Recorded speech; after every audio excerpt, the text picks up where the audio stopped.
அனைவருக்கும் வணக்கம். Jai Bala YouTube channel சார்பாக உங்கள் அன்புடன் வரவேற்கிறேன். ஜெய் பாலா ஜெய் பாலா ஜெய் பாலா. திருமண பொருத்தம்ங்கிற தலைப்பில் பரணி நட்சத்திரத்துக்கும் திருவாதிரை நட்சத்திரத்துக்கு எத்தகைய பொருத்தம் அமையும், திருமணம் செய்யலாமா, தவிக்கலாமா, என்னென்ன பொருத்தம் அமையுதுங்கிறது பார்ப்போம். அது முன்னாடி நம்முடைய சேனல் சப்ஸ்கிரைப் பண்ணுங்கள், லைக் பண்ணுங்கள், கமெண்ட்ஸ் பண்ணுங்கள். ஒரு நட்சத்திரத்துக்கு ஒரு நட்சத்திரம் மட்டுமே கொடுக்கப்பட்டுள்ளது. ஒரு ராசி இருந்து ஒரு ராசிக்கு மட்டுமே, எல்லா ராசி சேர்த்து தனித்தனியாக தான் இந்த காணொலி வருது. ஏற்கனவே அஸ்வினி நட்சத்திரத்துக்கு, பெண் நட்சத்திரம் அஸ்வினி நட்சத்திரத்துக்கு 36 காணொலி நம்ம கொடுத்துருக்குறோம். லைனாக வரிசையாக இருக்கும், நீங்கள் பார்த்துக்கலாம். பெண் நட்சத்திரம் அஸ்வினி, ஆண் நட்சத்திரம் என்னென்னங்கிறது மேசம் முதல் மீனம் வரை, அஸ்வினி முதல் ரேவதி வரை தனித்தனியாக கொடுக்கப்பட்டுள்ளது. ஆகவே இதே போல் இந்த பரணி நட்சத்திரத்துக்கு தனித்தனியாக தான் கொடுக்குறோம். இப்போ உங்கள் பொண்ணுக்கோ உங்கள் பையனுக்கோ அவங்க எது நீங்கள் திருமணம் செய்யணுங்க அந்த நட்சத்திரம் எடுத்துக்கலாமா அப்படிங்கிறது நீங்களே பார்த்து தெரிஞ்சுக்கலாம். எத்தனை பொருத்தம் வருது அப்படிங்கிறது உங்களை ஈஸியாக எளிதாக புரிகிற அளவுக்கு கொடுக்கப்பட்டுள்ளது. இன்றைய தினம் பரணி நட்சத்திரம் மேசராசி, திருவாதிரை நட்சத்திரம் மிதுன ராசிக்கு எத்தனை பொருத்தம் அப்படிங்கிறது பார்க்க போகிறோம். இப்போ பரணி நட்சத்திரத்துக்கு பேர் எழுத்து லீ, லூ, லு, லே, லோ. இந்த 4 எழுத்துக்கு உடையவர்கள் கண்டிப்பாக அந்த பரணி நட்சத்திரத்துக்கு பெண் ராசிக்கு வரும். அதே மாதிரி ஆண் ராசிக்கு பார்க்கும்போது திருவாதிரை நட்சத்திரத்துக்கு கு, கா, ஞா, சா, அதாவது கு, கா, ஞா, சா. இது ஆணுக்கு உண்டான, திருவாதிரை நட்சத்திரத்துக்கு உண்டான நாம எழுத்து சொல்லுவோம், பேரெழுத்து. இவர்களும் திருவாதிரை நட்சத்திரத்தில் ஜனனமானவர்களே என்று கணக்கெடுத்துக்கலாம். ஆகவே இரண்டுமே சேர்த்து கொடுக்கப்பட்டுள்ளது. பேராசிக்கும் நட்சத்திர பிரகாரம் இந்த பொருத்தங்கிறது எப்படி அமைங்கிறது பார்க்கலாம். இப்போ முதல்ல திருவாதிரை நட்சத்திரத்துக்கு பரணி நட்சத்திர பிரகாரம் எத்தனை பொருத்தம் அமையும்னு பார்ப்போம். இப்போ முதல்ல தினப்பொருத்தம் இல்லை, கணப்பொருத்தம் உண்டு, மகேந்திர பொருத்தம் இல்லை, ஸ்திரீ தீர்க்கம் இல்லை, யோனி பொருத்தம் உண்டு, ராசி பொருத்தம் இல்லை, ராசி அதிபதி பொருத்தம் இல்லை, வசிய பொருத்தம் இல்லை, ரஜு பொருத்தம் உண்டு, நாடி பொருத்தம் உண்டு, வேத பொருத்தம் உண்டு. ஆகவே மொத்தம் 11 பொருத்தத்தில் 5 பொருத்தம் மட்டுமே உச்சிதமாக உள்ளது. இந்த பொருத்தம் வச்சு திருமணம் செய்யலாமா அப்படிங்கிறத பார்க்கும்போது லக்ன ரீதி நம்ம பார்க்கணும். அதுக்கு நம்ம ஒரு பொண்ணு என்ன லக்னத்தில் பிறந்தனாலும் அதுலேருந்து 1, 3, 5, 7, 9, 11 இந்த மாதிரி லக்னத்தில் இருக்கக்கூடிய ஆண் மகனை தேர்வு செய்யலாம். அதே மாதிரி 2, 4, 6, 8, 12 இந்த லக்னக்காரங்களை தவிப்பது நலம். அது மட்டும் இல்லை, ஒரு பெண் அப்படிங்கிறத மேசராசியில் பிறக்கும்போது திதி சூன்யமாக வரக்கூடியது சஷ்டி திதி. அதே மாதிரி சந்திராஷ்டமம் இல்லாமல் இருக்கணும். அப்போ மேசராசிக்கு சந்திராஷ்டம ராசி விருச்சிகம், மிதுன ராசிக்கு சந்திராஷ்டம ராசி மகரம். ஆகவே இதெல்லாம் அந்த லக்ன ரீதி வரும்போது தவிக்கணும். அப்போ இந்த லக்னம் சரியான முறையில் இருக்குதா, அந்த சூன்ய காலத்தில் இப்போ பெண்ணு வேற ராசி லக்னம் இருக்கலாம். அப்போ பெண்ணு மேசராசி, ஆண் மிதுன ராசி, பொருந்துமா? பொருந்தும். ஆனால் அந்த ஆண் பரணி நட்சத்திரத்திலே லக்ன புள்ளியாக இருந்தால் திதி சூன்யமாக மேசராசிக்கு வரும்போது இந்த பரணி நட்சத்திர பெண்ணுக்கு ஒத்து வராது. இது ஒரு கணக்காக எடுத்துக்கணும். அது கொஞ்சம் விஷயம் தெரிஞ்சால் புரியும்.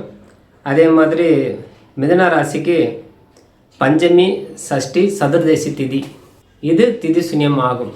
இந்த காலத்திலே முகூர்த்தம் வைக்கக்கூடாது. அப்போ சஷ்டி, பஞ்சமி போன்ற காலத்தில் கண்டிப்பாக முகூர்த்தம் இருக்கும். இந்த ஜாதகத்து திருமணம் செய்யக்கூடாது இந்த திதியில்.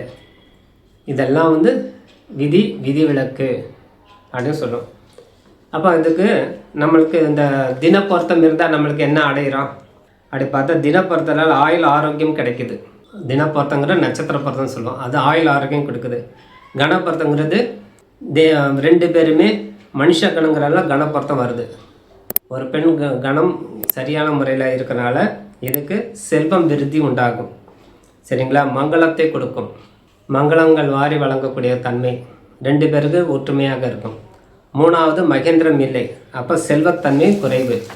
அது இப்போ எல்லா செல்வமும் சொல்லுவோம், புத்திர செல்வம், பணம், சமூக அந்தஸ்து அனைத்தும் சார்ந்து தான் அந்த மகேந்திர பொருத்தம். அதே மாதிரி ஸ்திரீ தீர்க்கம் இல்லை.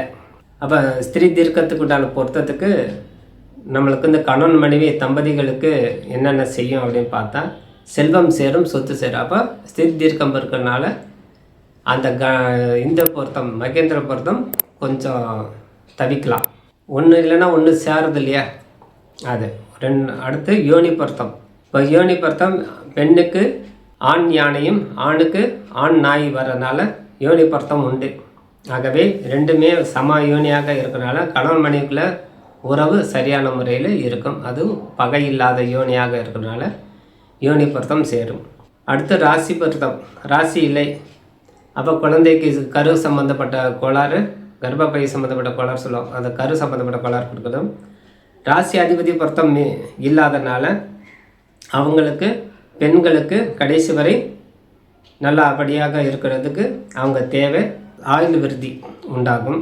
வசிய பொருத்தம் இல்லாதனால கணவன் மனைவிக்குள்ளே இருக்கக்கூடிய அந்யோன்யம் கொஞ்சம் குறைவாகவே இருக்கும். இப்போ ரஜ பொருத்தம் அப்படிங்கிறது எல்லாருக்கும் தெரிஞ்ச விஷயந்தான். சுமங்கலியாக தீர்க்க சுமங்கலியாக இருக்கக்கூடிய தன்மை அது கொடுக்கும். ஆகவே சுமங்கலி தன்மை கொடுக்கும். அடுத்து நாடி வேதை. இப்போ நாடி பொருத்தம் 2 பேருக்குமே சம நாடியாக வரும்போது அந்த பர்சுவை நாடி பெண்ணுக்கு மத்திய நாடி வரனால நாடி பொருத்தம் உண்டு.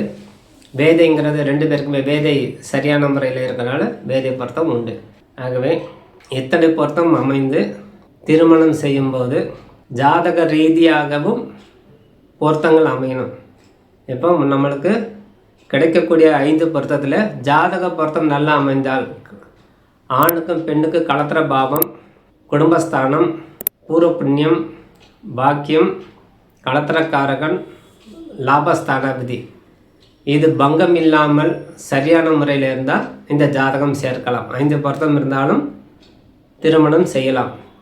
இருந்தாலும் 5வது நட்சத்திரம் கொஞ்சம் குறைவாக தான் பொருத்தம் வரும். மொத்தம் 11 10 பார்த்தா நம்மளுக்கு கிடைக்கக்கூடியது 4 மட்டுமே. ஆகவே அந்த பொருத்தம் குறைவாக இருக்குங்கிறது ஜாதக ரீதி நல்லபடியாக இருந்தால் பொருத்தம் செய்யலாம். திருமண பொருத்தம் மட்டும் அடிப்படையாக வச்சு பார்க்கணும், இது திருமணம் செய்யக்கூடாது. அதாவது 5 பொருத்தம் வரனால திருமணம் செய்வது தவிர்ப்பது நலம். இப்போ மீண்டும் ஒரு முறை இந்த பொருத்தத்துண்டான தன்மை என்னங்கிறது பார்த்துருவோம். தின பொருத்தம் இல்லை, கண பொருத்தம் உண்டு, மகேந்திரம் இல்லை, ஸ்திரீ தீர்க்கம் இல்லை, யோனி பொருத்தம் உண்டு, ராசி பொருத்தம் இல்லை, ராசியாதிபதி பொருத்தம் இல்லை, அப்போ வசிய பொருத்தம் இல்லை, ரஜு பொருத்தம் உண்டு, நாடி பொருத்தம் உண்டு, வேதை பொருத்தம் உண்டு.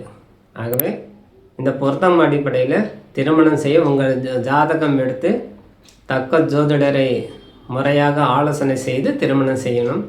வெறும் திருமணம் பொருத்தம் பார்த்து திருமணம் செய்யணும்னா அந்த ஜாதகம் எடுக்கக்கூடாது. பரணி நட்சத்திரத்துக்கும் திருவாதிரை நட்சத்திரம் ஒத்து வராது. பொருத்தம் குறைவாக இருக்கிறனால் அந்யோன்யம் அன்பு கெட்டு போகும். ஆகவே சில விஷயங்கள் முறைப்படி லக்ன ரீதியாகவும் தோஷம் இல்லாமல் இருக்கணும், 7ஆம் பாவாதிபதி தோஷம் இல்லாமல் இருக்கணும். இத்தனை நம்மளுக்கு சரியான முறையில் அமைந்தால் இரு மனம் சேர்ந்து வாழக்கூடிய தன்மை, ஆண் பெண் இரு மனம் ஒன்று கூடி வாழக்கூடிய தன்மை மிகவும் சிறப்படையும் சொல்லி விடைபெறுகிறேன். நன்றி, வணக்கம். ஜெய் பாலா, ஜெய் பாலா, ஜெய் பாலா. வாழ்க வளமுடன்.